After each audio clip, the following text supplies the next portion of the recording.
Hello, welcome to Think Florist. I'm Jackie Lacey, a professional florist and a certified floral designer. I wanted to talk a little bit today about the popularity or growing popularity of cascade bouquets. I know a lot of times you might have a question when you're planning your wedding, and what do I want to carry? Most people think of that at least by the second time.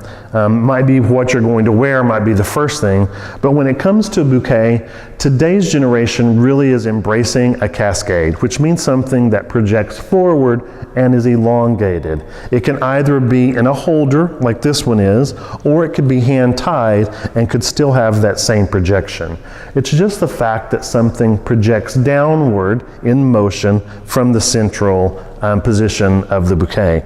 As we can see in this one, it could be very affordable. There's not a lot of floral product because something that's a little more tapered and stylized for a wedding is very appropriate.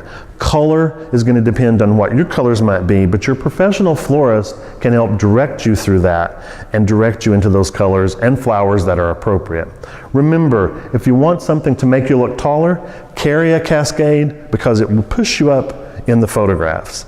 Otherwise, a lot of people also enjoy either the Bespo style, which is big and round, or something that's hand tied. Check back again often for more information on wedding bouquets, wedding styles, as well as everyday styles. Check us out again on Think Florist, helping you make a better purchase.